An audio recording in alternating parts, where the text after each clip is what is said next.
Уважаеми дами и господа, добре дошли в шоуто, в което, ако някой ви каже, къде отиваш ти бе, ти нямаш грам късмет. Елате тук, седнете на горещия стол и му докажете обратното, защото 100% от тук ще си тръгнете по-богати, отколкото сте дошли. А в най-добрия случай с цели 100 000 лева. Това се случва тук при нас и е абсолютно възможно, защото това е сделка или не! 24 късмети отново са в студиото и тръпнат в очакване да разберат кой от тях ще бъде избрания днес. Пред тях има 24 кутии с суми на стойност от 1 стотинка до голямата ни печалба от 100 000 лева. Кой ще успее и ще има шанса да се пребори за тях, ще разберем след като компютъра разбърка имената и моля го да стартира веднагически. Фактически. Али. Так.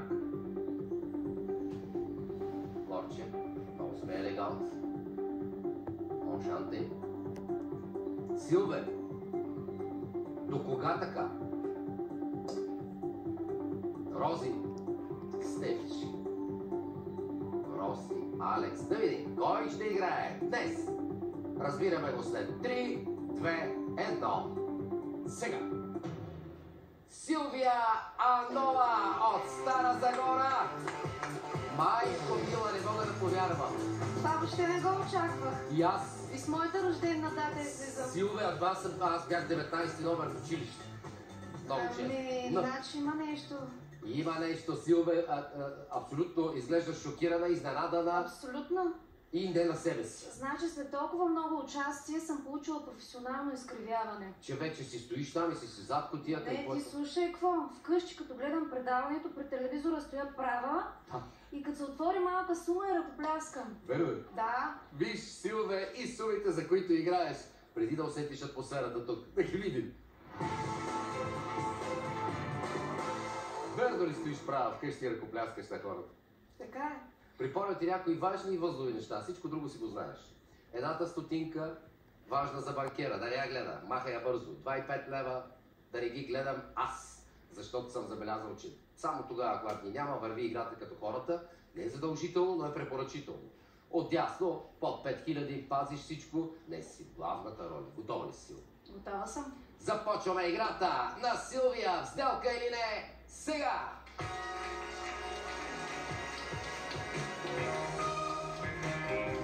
6 бързи кутии, Силве, преди да пристъпим към съществената част. Кутия номер 4. Ето. Страшното число, да се лишиш на време от него. Дарко, лиши ни, само че отвори нещо ситно. 7500. Поне да не го мислиш, да не го гледаш. Това страшилище. Виж, тя самата четворка е така. Не случайно китайците са го измислили. Да се внимава. Втора кутия. Кутия номер 8. Кутия номер 8. 4 по 2, 8. Нетко, късай, отваряй. И едни 2 лева биха дошли много добре. Тук 1000 също. Браво! По-хубаво. Отдясно, ама най-отгоре. Следваща кутия, Силве. Кутия номер 6. Кутия номер 6. Ани. Ехе, как се радва, като се изберат. Смивка отваря малко. Толкова се радва, като изберат седма и рождения ден. Давай, Ани, дай една стотинка. Да видим. О, 250 лева.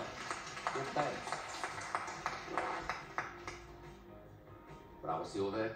Имаш още 3 кутии. 2. 2. 2? Да. Ани, да. 2 лева търси при тебе. Отваряй, да видим. Нищо? 100 000 лева. В 2. Може би тя затова така се стресна. Едно излезе от унес. Майко мила, 100 000 лева. Силве, се притеснявай. Нищо не е загубено. Аз не съм притеснена, всичко е наред. Всичко е наред, нали? Абсолютно. Давай смело, 2 кутии. 2 ли останаха още? 2 имаш. Аз мисля, че всички ще ги отворя. Да, първите 6 имаш 2. Кутия номер 11. 11. Яница Йоана. Късай, дай да видим, 1 левче. Нещо е такова, ситничко. Ей, 5 5000 лева, Защо? пак от тях. Като ги подпукат тия от десния сектор, Нищо. нищо. Ще дойде времето и на лявото платно. Само не си взе по-надолу вече от 7500 и всичко ще е. Оставам черешката на тортата за накрая. Добре, една кутия. Кутия номер 18. Иво, какво мислиш за 18? Иво, като шеста кутия, кажи ни, сподели. 22 е ясно. Макар че предния път имаше изненада. Но 18? Не те подлъжно, мисля, че този път е малка сума. И Малко. аз мисля, че е малка сума. Оставих го за последна шеста кутия, защото тогава може да изразим мнение, така че отваряме. Отваряме ли? Да. Давай. Давай да си някакъв стотинчица с талисманчето, тук да си пипаш 50 лева. Так. Само тия пусти 100 000 да стояха все още там. Но добре изглежда над тях положение. Пази го. Пази. Нищо не е свършило, докато не свърши. Ей, здравейте, господин банкер, толкова се радвам да ви чуя. Силвето най-сетне излезе да играе. А вашата максима каква била? Ясно ми е, да. Офертата? Добре. Окей. На банкера пък максимата му била нищо не е започнало, докато не дойде финала. Абсолютно. На този фон, Силве, преди да си отворила всички големи суми, казва, и да нямало никакъв шанс в играта, ще ти даде смяна на кутиите. Много рано. Преди да разкараш тази любима твоя кутия, казва. Аз нямам любими кутии, но е много подвеждащо, че съм излезнала с моята рождена дата. Подвеждащо за кого? За мене. За теб самата. Да. Защо се подвеждаш по това? Защото точно пък се паднах да играя с моята дата. До сега никога ли си нямала 19? Имала съм, но... Можело е да излезеш и тогава. Не знам, това ти си го усещаш, знаеш какъв знак е. Добър знак ли е? Може да я задържиш, може да си я смениш, защото не се знаеш ти даде ли друга В смяна. по-късен етап може и да реша да я сменя, ако ми предложи такава оферта, но за момента ще я задържа, няма сделка. Сделка или не, Силве? Няма сделка. Няма сделка! Имаш 4 нови кутии. За канадската след малко ще поговорим, че ми е важно. Стратегията ли влезе в сила вече? Нямам стратегия. Айде и ти нямаш стратегия и ти. Никакви стратегии нямам. Как играе човек без стратегия? И така на интуиция се мъча. Да, бе. Ако ти говори Ако ми тогава. подскаже нещо. Ако ти подскаже интуицията нещо. Кутия номер 17. Кутия номер 17, прекрасен избор. Дано този път там да има малка Твоята сума. рождена А вече дата? има ли малка сума в твоята рождена дата? Да се надяваме, че за малка сума. За късмет на Силвия. Пожелават. Да се надяваме. Отваряме. Отваряме. Късеял вече, да видим. Едно левче. 750. Пак е отляво.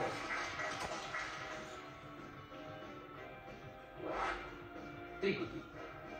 Колкото повече ги мислиш, така шанса да ги усетиш е по-малък. Стреляй с импулс.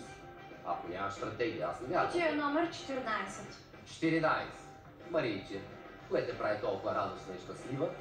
Изобщо не съм радостна, А? защото последните няколко пъти ми се падат кутии с високи суми. Смяташ, че тази тенденция може да продължи ли? Може. Кажи какво е в 14, според теб. 4 имаше голяма сума. Да. 14 може също да има голяма сума. Еби, както решиш. 16 да отворим. 16. Лора. Защо така без ентусиазъм, Лора? Тази кутия Много нищо пари не ли? ми говори. Защото нищо не ти говори. Значи има малка сума. Обикновено като нищо не им говори, особено на жените, има една стотинка. Така съм забелязал. Но дали е Отваряме? така? Давай. Нещо трябва и да се отваря в тази игра, няма как да видим цялата в червено. Фатална, обаче излезе тази 16-та кутия, 50 000 лева. 25 и 20 продължават да са в играта. Аз съм убеден, че това са суми, които ако си тръгнеш от твоята игра с една от тях, ще бъдеш супер доволна. Кутия номер 23. Тесо, ляво или дясно само да кажи? Ляво. Ляво. Малка сума е там. Дано да е малко. И той има защо. Има защо? Защо? Да. Не съм се забравил моите лични пари. И Без пари ли си изобщо? Да, и най-вероятно и тук няма. Дигитално нямаш ли? Между другото, спечелих преди малко 20 лева, когато излезе да играе тя. Фана се на вас. Да. Имам някое, но... Силвия, това число значи ли за теб нещо? Никакви числа не значат нищо за мене. Хубава работа. Твоята рождена дата не значи ли нещо за теб? Да Може мъжът би ти е не значи рождена дата. Аз ако ми беше някъде отсреща, може би щях да я отворя. 19. Да, но... Сега съм излезнала с нея. А и за това не пожела да я смениш. То не се знае. Може да я Добре. смена. Може, ако ти даде. Да. Смяна. 23 ли е? 23. 2 плюс 3, 5 десо. Дай ни 5 лева.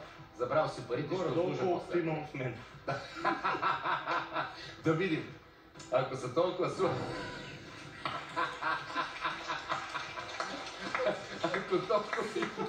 Ако 10 стотинки имаш в джоба,